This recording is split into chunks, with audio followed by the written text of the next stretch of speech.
Revelations 2:12 hanggang 17. Ito po ang sinasabi.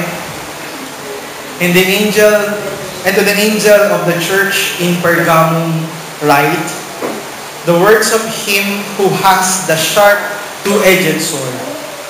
I know where you dwell, where Satan's throne is, yet you hold fast my name, and you did not deny my faith, even in the days of Antipas, my faithful witness who was killed among you, where Satan dwells.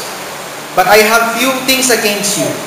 You have some there who had hold the teachings of Balaam, who taught Balak to put a stumbling block before the sons of Israel, so that they might eat food sacrificed to idols and practice sexual immorality.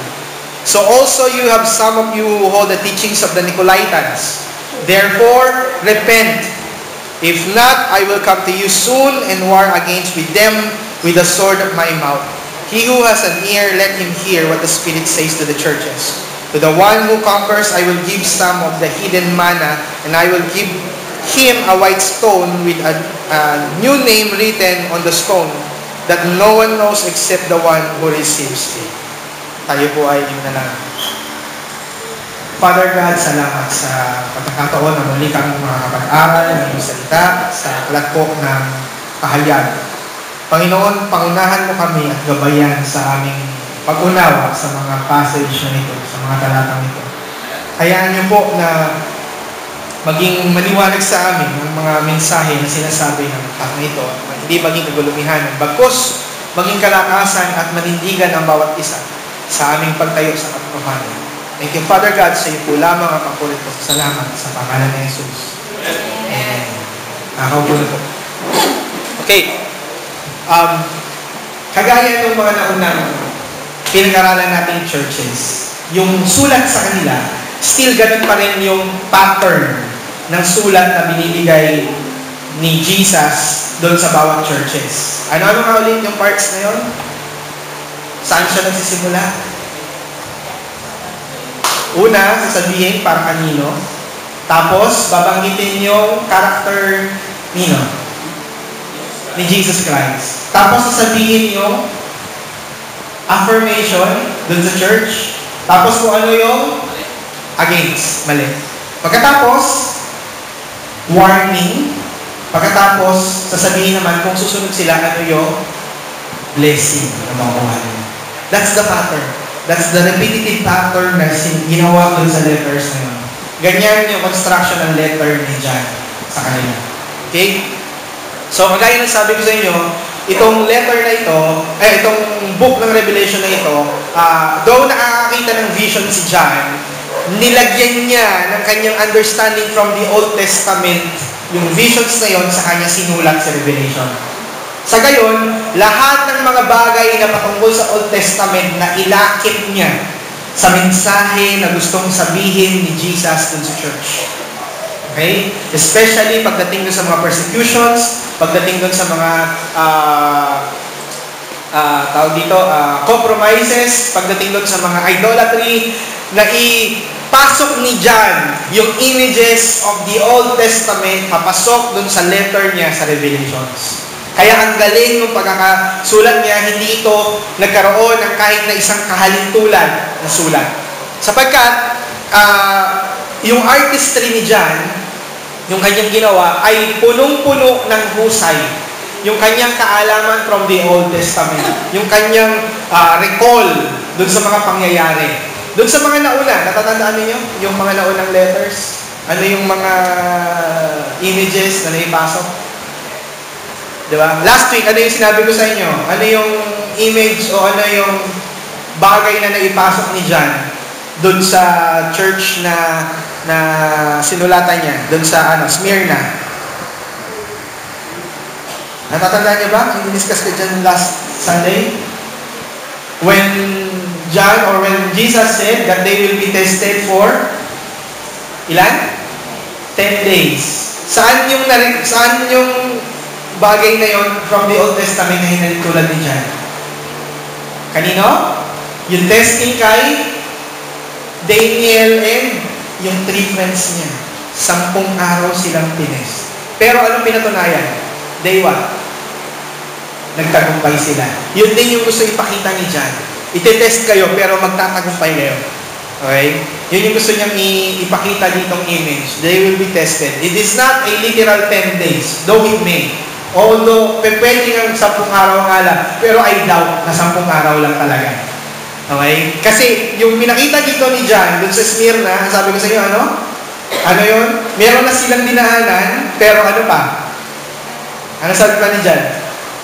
Meron pa silang higit na dadaanan. Even to the point of what? Death. Yun yung kanilang haharapin. Kaya, pinagre-ready niya yung Smyrna. Okay? Ngayon, ano naman ang mensahe ni Jesus sa Pergamum? Tingnan natin. Ang sabi dito, to the church in Pergamum. Tingnan nyo yung words dyan, patungkol kay Jesus Christ. Ano yung description niya? Ha? The words of Him who has the sharp, two-edged sword. Ano yung pinoportray dito kaya ni Jesus Christ? Tatingin ninyo. Doon sa nauna, sa Smyrna, ano yung pinakita niya? Sabi ko sa inyo. The words of the first and the last, the words of who died and came to life. Ano yung gusto ipakita doon? Ha? Yung eternality ni Jesus Christ na walang pwedeng humarang na death kasi na-anchor na yun ni Jesus. Dito, tingnan nyo, ang sabi niya sa Pergamum, the words of Him who has the sharp, two-edged sword. Ano kaya yung gusto i-portray dito ni John patungkol kay Jesus? Ha? The power of words? Ano pa? Pag nakita mo si God o si Jesus Christ, may hawak-hawak siyang espada. At ang sabi, meron akong gustong sabihin sa inyo. Hawak niya yung espada. Ano kaya yung gusto ipakita doon? Ano kaya yung mode? Ano kaya yung intense nun? Galit! Pag nanay nyo, meron kayong ginawang kalokohan dati, at humawak yan ng palo-palo na galing sa labada, tapos nakita kayo pagkadungis-dungis nyo, at sabi, pag naabutan kita, makikita mo. ano sa tingin nyo yun? Naranasan nyo na ba yun? Yung hinabol kayo na nanay nyo ng pamalo?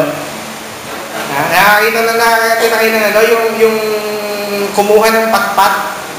Hanger. Di ba?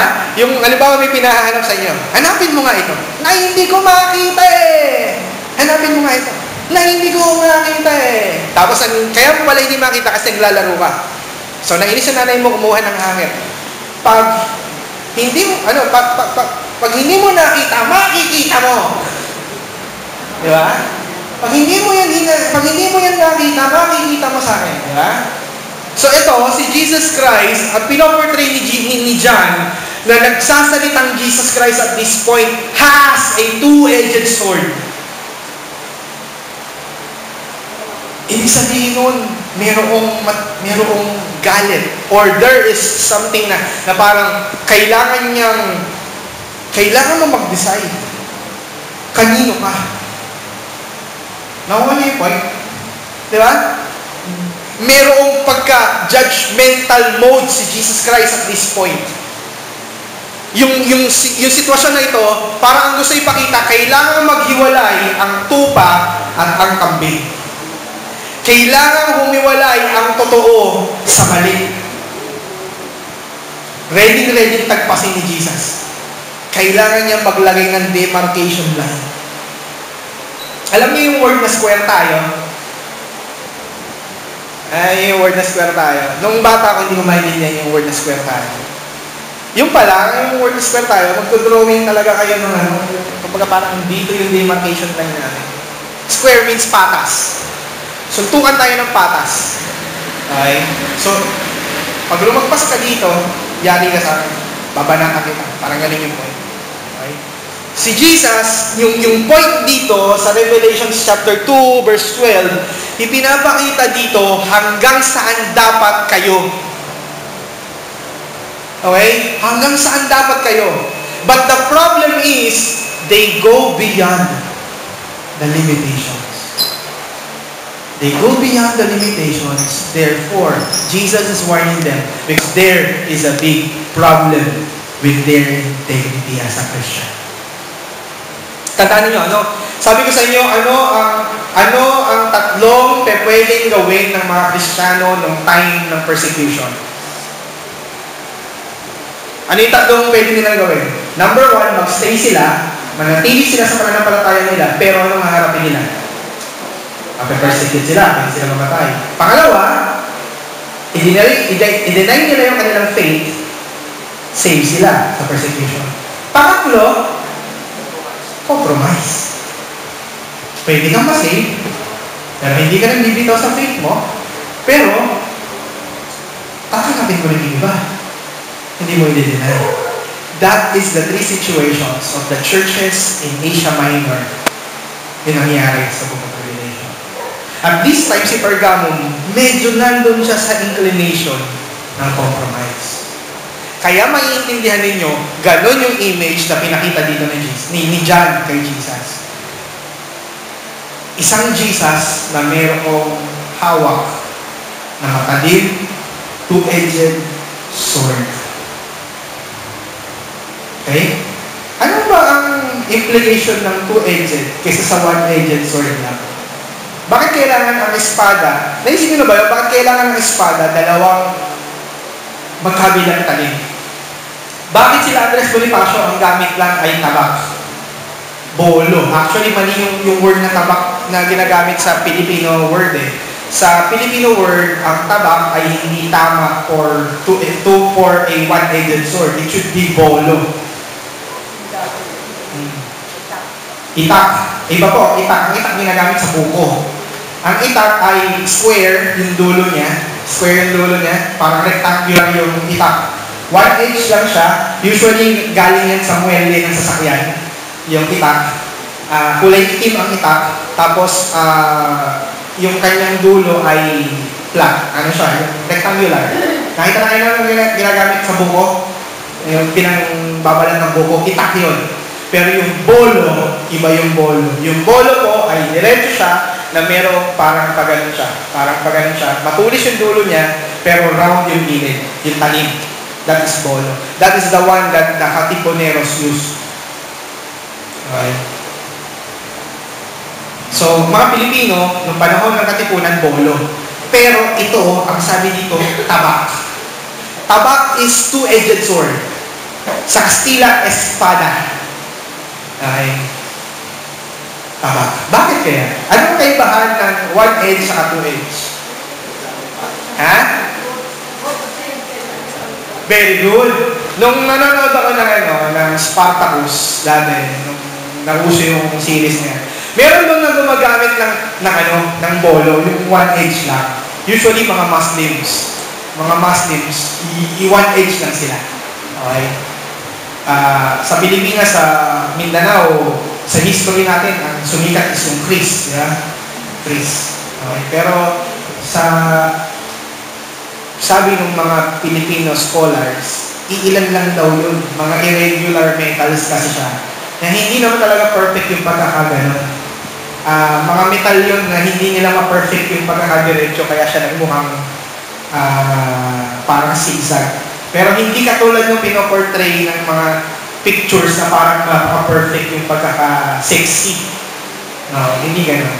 Ibig nga sabihin ng Chris, hindi kasi ma-perfect yung pagkaka-hulma. Kaya siya nagmukhang gano'n. Okay? Masyadong primitive yung pagkakagawa ng espada ng mga Pilipino dati.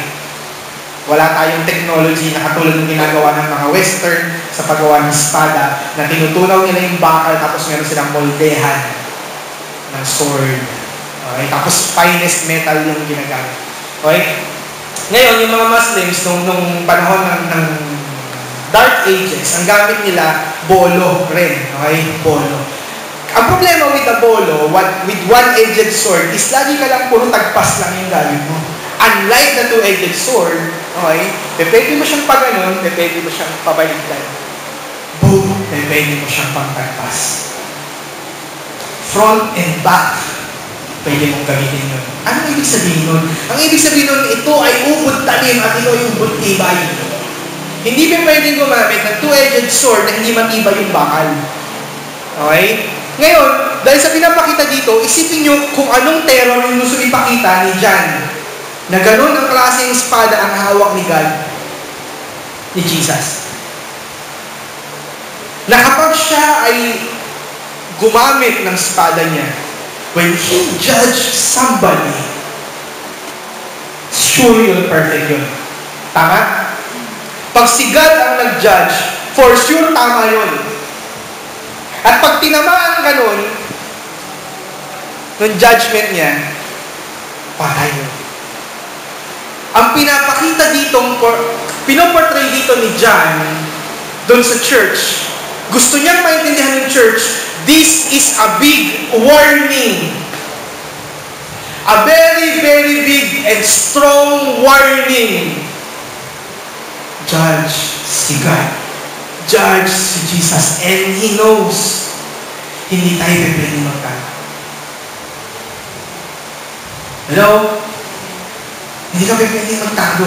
Your compromises, alam na alam niya ni God. At matakot ka.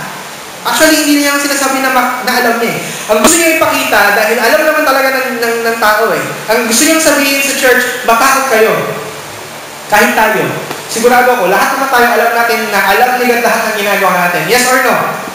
But there are times na hindi tayo natatakot kay God. There are times na wala tayong pakialam at tinutuloy pa rin natin ang paggawa ng kasalanan at pagko-compromise. Hindi tayo natatakot dun sa two-edged sword ni God, ni Jesus. There are times na kahit na alam mo na mayroong conviction si God, huwag mo yung gawin, tinutuloy pa rin natin yun. At minsan may pinapagawa si God, hindi natin yung ginagawa. Dahil hindi natin iniintindi. Still. Okay? So, ang sabi dyan, verse 13, tinan nyo to I know where you dwell. Alam ko kung nasaan kayo. At sabi dyan, where Satan's throne is. Bakit yan sinabi ni John or ni Jesus? Ibig ba sabihin maraming satanista doon sa Pergamo? I know kung saan kayo nakatira. Nandiyan kayo sa lugar ng mga satanista. Yung may masasabihin? Hindi. Ano masasabihin dyan?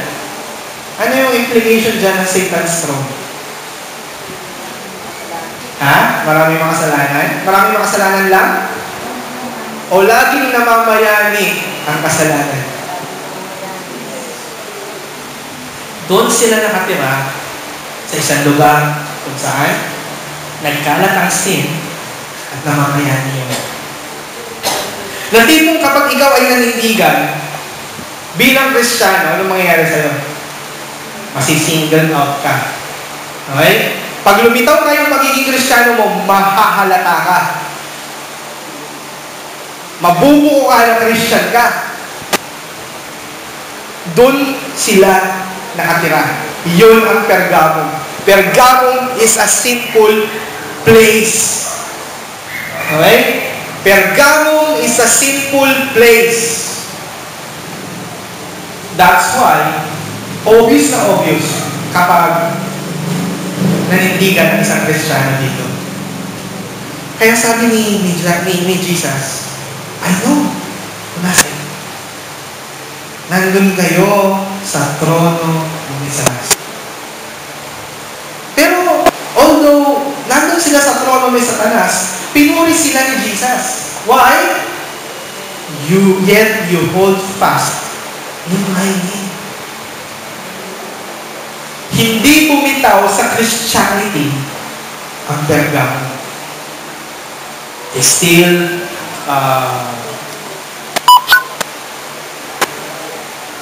tumayo pa rin sila strongly sa pagiging Christian nila. Okay? Hindi sila gumibaw. Hindi nila iniwanan ng church. Hindi nila dinenounce yung kanilang faith. Okay? Bahala na. Kung may ma-persecute, may ma-persecute. Bahala na. Nanindigan sila. Okay? Sabi nila, kumbaga, tuloy tayo sa Christianity. Ang sabi pa dyan, and you did not buy my faith. Hindi nyo iniwanan yung pananampalataya.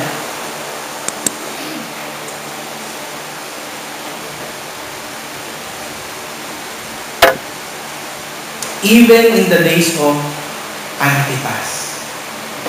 Sino si Antipas? Si Antipas po ay pinasecute because of his faith before God. Na-persecute siya mga AD 70, kasabayan nila James. Si James na leader ng church na na-meet ni Paul sa Acts 15. Pinersecute po yun, kasama ni Antipas, kasabayan ni Antipas. Okay? So, nung pinersecute si Antipas, isa yan sa mga hudyat na ang mga Christians ay kailangan ng magkaroon ng dispersion. Okay? Noong time ng AD 70, nung pinersecute ng Rome ang church, nagkaroon ng dispersion. Kaya nga sa Peter, binanggit doon sa 1 Peter, to the church who are dispersed in Asia, Bithynia. Isa yun, binanggit nila doon. At isa sa mga na-disperse is the Church of Asia. So, probably, kilalang-kilala ng Asia si Antipas. Isa sa mga sabi ng mga theologians, baka raw taga-Asia si Antipas. Kaya nung na-persecute siya, nagkaroon naman ng impact with the Church of Asia.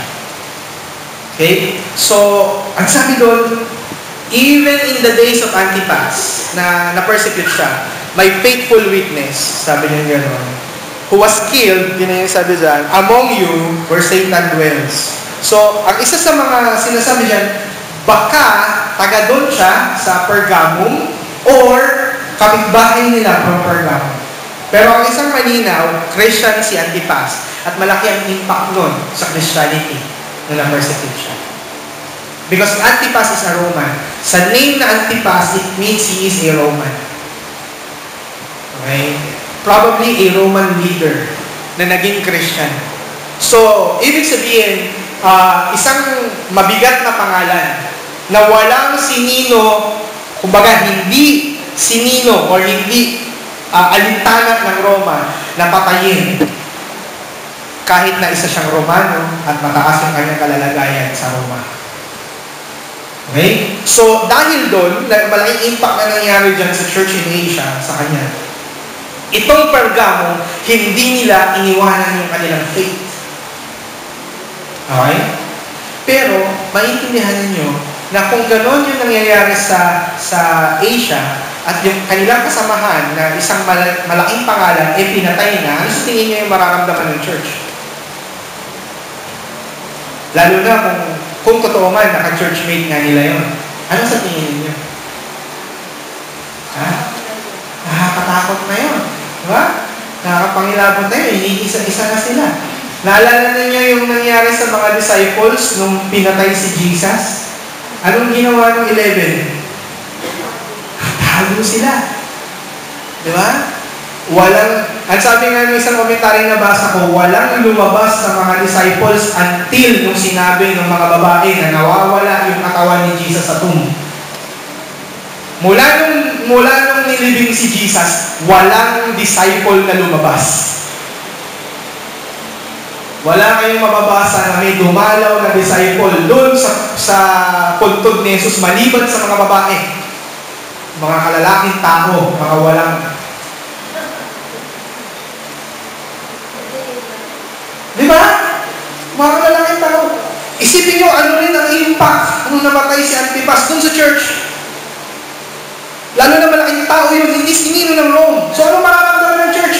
There is a big impact with the Pergamum church. Takot sila. Okay? So, kanya-kanya ng gawa ng paraan yan. Ano gagawin natin?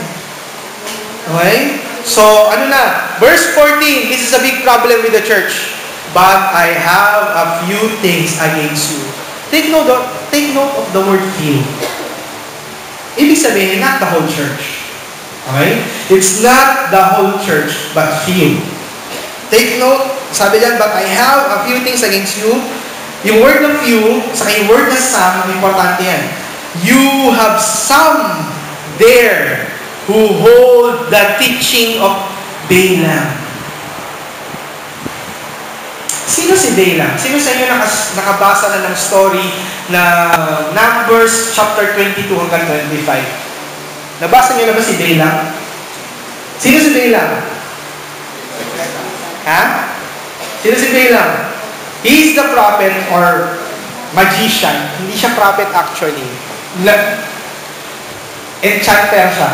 Nung panahon ni Moses. Nung panahon ni Moses, may mga magician or enchanter na. Okay? Na kumakausap sa mga espiritu. Okay? Pero, isa sa mga nakakatawa dyan kasi ultimo si God nangungusap din sa kanya.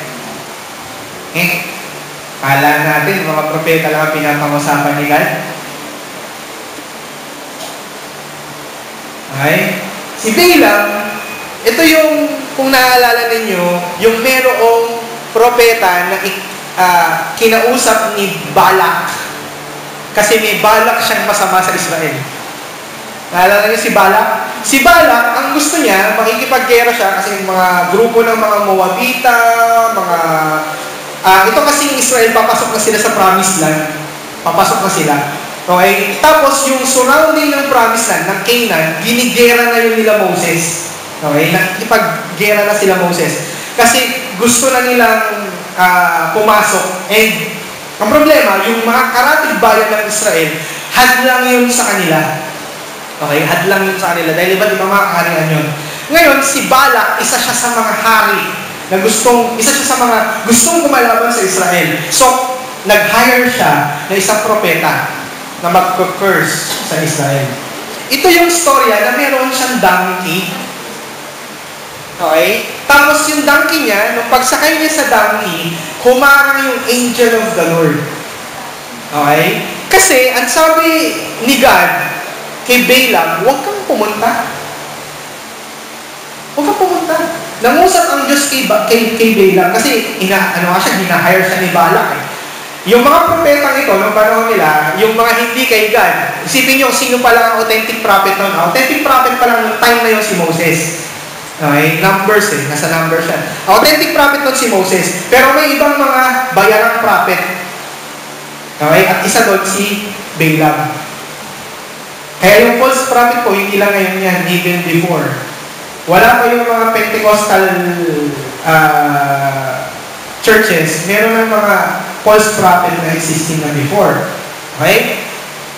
So, ano ginawa ni Balak? Ang sabi ni Balak, i-hire kita. Ang gagawin mo lang, pupunta tayo sa isang lugar, malapit sa Israel, i-curse mo lang sila. I-curse mo lang sila. O sige, punta ako. Nangusap si God, Balaam, huwag kang pumunta. So natakot si Balaam, sabi niya kay Balak, hindi pwede. Bakit? Galit si boss. Nagalit si God, yari ako. Kilala niya yun. Kilala ni Balaam si God, na He is the Almighty God. Kilala niya yun. Okay? Tapos sabi ni Balak, hindi. Sabihin mo lang yung mga sasabihin ko sa'yo. Yun lang yung sasabihin ko sa Israel. Para matakot sila. Kasi, propeta ka rin eh. Nangungusap nila Diyos sa'yo. Teka. Nakausapin ko ang Diyos. Kung pwede. Pumayag ang Diyos. Sige. Hindi ka mapapigil ha. Sige, sumama ka. Tingnan natin. Sumama ka. Pero, yung sasabihin ko lang sa'yo, yun lang yung sasabihin mo. Sige po. Okay? Pero, yung sabi ni God na yun, galit siya kay Balaam. Kasi, kung tutusin, bayaran talaga siya. Okay? At still, gusto niya pa rin sumunod kay Balak. Masama na nga yung Balak eh. Diba? Masama na yung Balak ni Balak. Tutuloy pa rin ito si Balaam. So, anong ginawa? Tumuloy si Balaam, sakay ng donkey, hindi niya nakita, may nakita yung donkey. Ano yung nakita ng donkey? The angel of the Lord. Okay? Merong isang anghel na humarang. Tatagpasin niya ang ulo ni Balaam. Yung warning ni God na sinabi niya, sige, pumunta ka, okay, merong implication yun. Parang, sige, pumunta ka, subukan mo. Parang ganun. Okay? Pero parang kay Balaam, okay lang. Hindi niya alam na binawarningan siya ni God. Tumuloy pa rin siya. So, papatayin siya ni God. Papatayin siya ng angel. Pero yung donkey, kuminto. Natakot. Anong ginawa ni Balaam? Hinampas niya yung donkey. Ano ba? Hinihiya mo ako Tumayo ka dyan. Ayaw ng donkey. Okay? Pangalawang beses, hinampas niya ulit. Ayaw na naman. Pangatlo, hinampas ka na naman. Binuksan ng Diyos yung bibig ng donkey.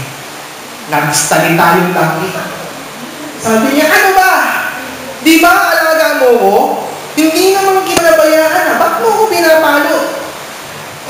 Ayaw mo sumunod sa akin Okay? Meron kasing papatay sa'yo. Tapos nung sinabi yun ng donkey, nabuksan niya yung mata ni Balaam, nakita niya na merong angel na papatay sa kanya. Nasindak siya. Ang sabi ng anghel, bakit mo pinapalo yung alaga mo? Hindi mo ba alam na niligtas ka niya? Kung hindi yan umiwas, patay ka na ngayon, buhay pa siya. Pero pinapatay yung donkey mo. So, natakot itong si Balaam. Sabi niya, patawanin niyo po. Ano po ang kailangan kong gawin? Ang sabi sa kanya, sige, sumunod ka kay Balak, pero ang sasabihin lang ng Diyos, ang sasabihin mo. Sige po.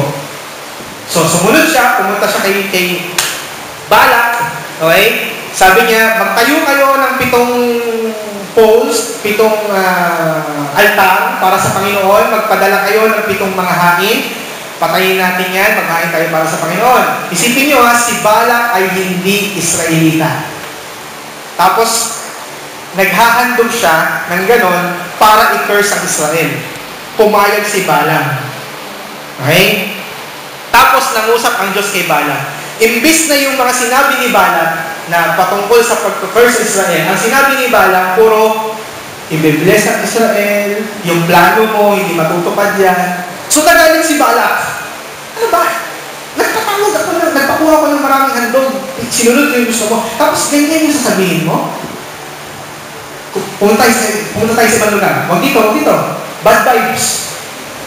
Okay? Bad vibes. Punta sila sa isang lugar ulit. Gano'n na naman. Patayo na naman sila ng 7 altar.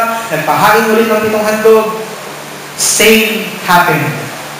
Okay? Nangusap ulit si God, sumunod na naman si Balak. Hindi ko pwedeng i-deny yung sinasabi ng Diyos, Balak, hindi pwede.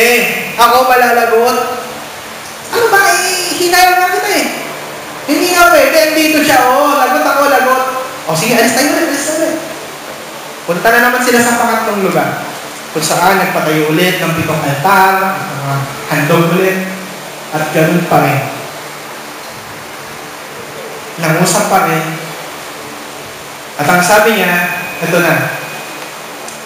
Nakita ni Balaam, hindi na nangusap ang Diyos sa kanya ng pangatlo. Pero sabi niya, iniisip niya na sigurado naman ang gusto ng Diyos pagpalain ng Israel. Binbless niya yung Israel. Hindi naman sinabi ni God. Kung mababasa niyo yung Numbers chapter 25, baliktad yung sitwasyon. Binbless ni Balaam ang Israel, pero kinurse ni God ang Israel. Dahil nangusap si God kay Moses, dahil ang Israel ay ayaw tumigil sa pagsamba kay Baal. Mahal ng Diyos ang Israel, pero He is a judge. Okay? Ngayon, ano ang kinalaman ni Balaam doon sa Revelation chapter 2 verse 12 sa Church of Pergamum? Masama ba yung ginawa ni Balaam na i-bless ang Israel? Kung pinaka-bless naman talaga ni God? Masama o hindi? Masama o hindi? Alam mo dito maraming confused. Bakit ginamit ni God si Balaam as an image dito sa Pergamum? Sumunod naman si Balaam kay God na i-bless ang Israel. Alam niyo kung anong problema? Hindi naman yung pag-bless ni Balaam but yung pagiging bayaran niya ni Balak. Tama yung pag-bless niya sa Israel. Pero ang tanong, bakit siya andoon in the first place? Anong reason niya? Takot siya sa penalty na parurusahan siya ng Diyos pag hindi niya sinabi yung blessing sa Israel. Tama? Pero, bakit siya andoon? Because he was hired by Balak. Nakita niyo yung compromise? Nakita niyo yung compromise? Halimbawa, magkaroon ng isang prayer rally. Tapos, ang kasama natin na magpe-pray ay mga LGBT at mga Muslim. Tapos, tatawag tayo sa isang Diyos. Kung tatawag tayo kay God, pakinggan tayo hindi. Totoong Christian tayo, pakinggan tayo hindi. Yes, pakinggan tayo. Pero kung sasabihin natin, we will pray together to God. Ibang usapan yun. Ibang usapan. Ang problema with Balaam, hindi yung kung sumunod ba siya kay God o hindi sa pag-prepare sa Israel. But, his compromise of being hired by Balak. Hindi niyo ba napansin na 3 beses na sumunod siya kay Balak? Hindi nakukuha ni Balak yung gusto niyang outcome. Kaya hinahire niya ng paulit-ulit si Balaam. Anong ginawa ni Balaam? Sumunod pa rin siya. Dagdag pera yan eh. Sumunod siya kay Balak.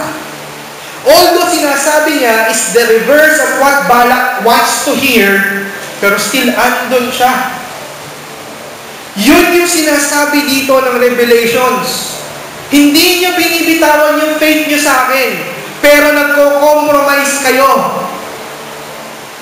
Basahin natin yung susunod.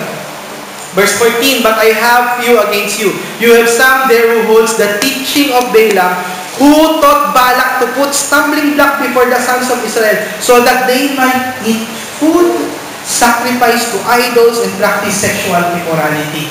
Noong time nila, at sabi ko sa inyo, pinipilit ang mga Israelites, ang mga church, noong time nila, to submit with the with the Roman religion of idolatry.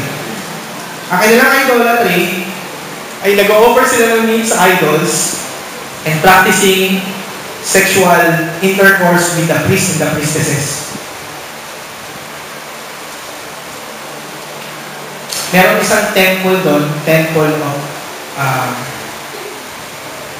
Venus. Si Venus yung god of what? God of love and beauty. Yeah? Beauty. Pag nakita niyo si Venus, kung ano yung niya, mukha siyang bull. Nagtataka ko paano naging God of beauty yung God of love. Mukha siyang bull. Okay, si Venus. Paano siya naging God of beauty? Mukha siyang baka. Okay, mukha siyang baka. God of love. Tapos, ang ginagawa doon sa temple niya, yung taong sasamba, pagkatapos niya mag-offer ng handog ng meat para sa mga priest, makikipag-sex sila doon sa mga priestesses. Okay? Ang sabi dito, yung iba sa kanila, they try to compromise. Christian kami. Okay, Christian kami. Pero hindi rin namin sasabihin mali yung religion nyo. God is a God of love. Si Venus is a God of love. Therefore, mahal ng Panginoon kahit kayo. Huwag yung i-judge yung iba. Huwag natin i-judge yung mga yan. Sumasamba na sa Diyos-Diyosan, hindi pa i-judge. Na mali yung kanilang ginagawa. Sinasabi na nga, tahasan na ako ay the appointed son of God. Sasabihin niyo pa, huwag i-judge. Sinasabi na ng tahasan, si Jesus ay tao lang, hindi niyo i-judge. Sinasabi na si Mary ay mother of God, hindi niyo pa i-judge. Diretsahan na nga yung kanilang paglapastangan sa Diyos, huwag niyo pa rin i-judge. Big deal yun. Ito yung naranasan ng Church of Pergamum. ayaw nilang i-judge. Ayaw nilang humiwalay. Ayaw nilang ma-persecute sila. Kaya hindi nila binabanatan yung ibang faith. Okay? So, yung word na Balaam dyan, kaya yung binanggit. Kasi yung word, yung ginawa ni Balaam na compromise. Okay? Na compromise. So, anong sabi ni God?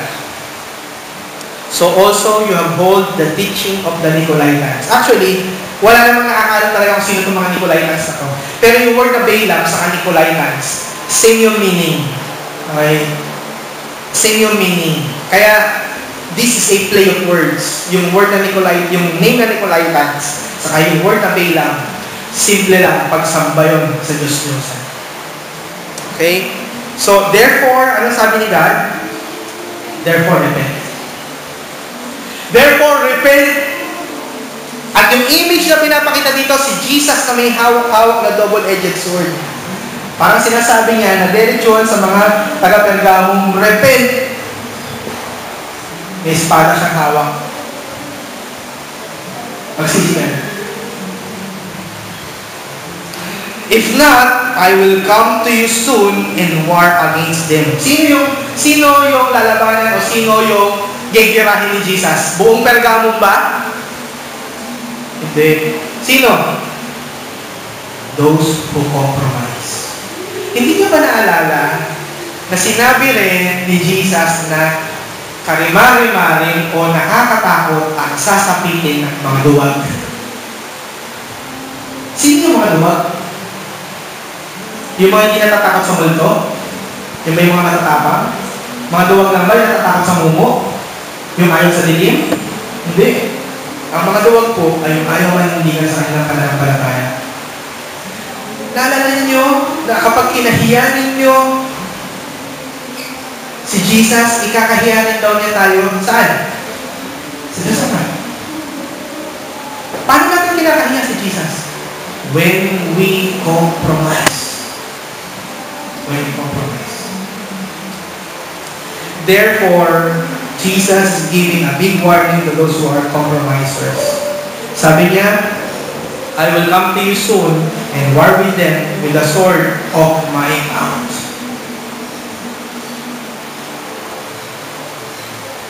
He who has an ear, let him hear what the Spirit says to the churches. Okay? Meron na namang isang image dito. Tandaan niyo panahon ni Balaam to, ni Moses. To the one who conquers, I will give some, what? The hidden manna, and I will give him white stone with a new name written on the stone, that one who accepts, the one who receives it. Alam mo kung ano yung gusto mong pakita lang mo? Salvation. New name. Bagong pangalan. Manna. Bread from what? Ano yung manna? Bread from heaven. Kakain sila ng pagkain na galing na lang. Ibig sabihin, kaligtasan. Pastor, para saan lahat itong inaral natin ito? Sa Church of Pergamum. Simple lang po yung message. There are some of the church is compromising. And God really, really hates compromise. Big deal kay God ang compromise. Especially with other faith. Ngayon, ang church ngayon ay takot magkaroon ng delineation. O yung tipong matawag na hindi sila belong. Kaya kasabi ko sa'yo, nabuso yung word na full gospel, yung all the gospel. Diba? Ayaw nila kasing maging Bible-based. Yun yung una eh. Ayaw natin yun. Ayaw natin yun. Welcome lahat eh. So full gospel lang. Ibig sabihin lahat lang ng magagandang bagay. Kailangan lang na meron ako nakausap ng isang office mate ko. She is a ecumenical church. Sabi ko, ano yung belief ng church? Sa amin kasi, basta naniniwala ka na kaligtasan is by faith, tanggapin mo sa Jesus bilang Panginoon at Tagapagligtas. Okay na yun. Kasi yun lang naman talaga ang importante. So, kahit na naniniwala siya na one lang si God, Pero Trinity person, hindi yan, pinaniniwalaan yung Trinity, okay lang. Una, kasi doctrine divides eh. Sabi ko, that's my point. Doctrine divides. Dapat na makita natin yun. So paano masasabing sino yung Christian, sino hindi? Basta nananampalataya ng salvation niya, hindi works. Pananampalataya lang. So mag-pray siya ng prayer of acceptance. Pasok niya. What? Which is maraming gano'n ngayon. Ayaw lang nila ang ecumenical sila. Pero maraming gano'n. Takot, manindigan sa faith. So, ano ang dapat natin matutunan ngayon? Unang-una, God is a righteous judge.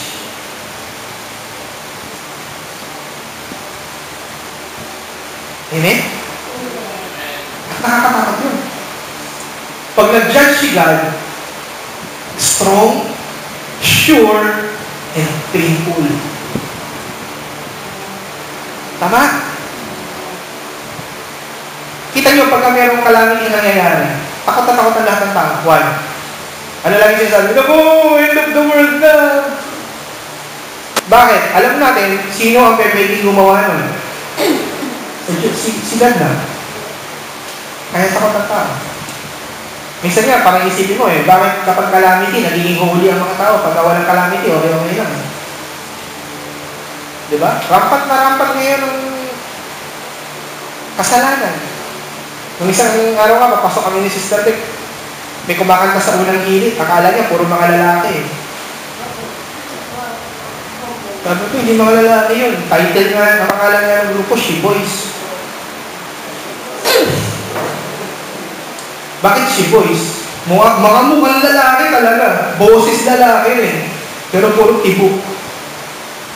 Tapos ano sila? Popular sila ngayon sa Facebook.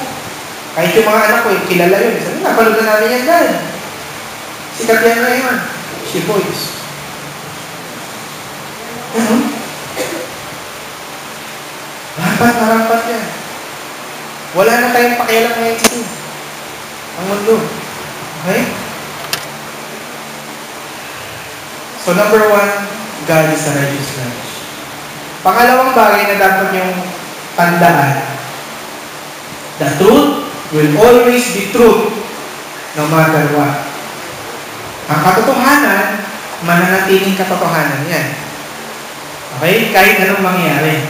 Hindi magbabago ang truth. Ang masama nun, sinabi ni Jesus, He is the way, the truth, and the life. Ang gusto lang natin, Jesus is the way, saka Jesus is the life. Gusto lang natin sabihin, si Jesus lang yung magsasave. Si Jesus lang yung magbibigay sa atin ng heaven. Pero ayaw natin tanggapin that He is the truth. Besides Him, wala nang iba. Hello?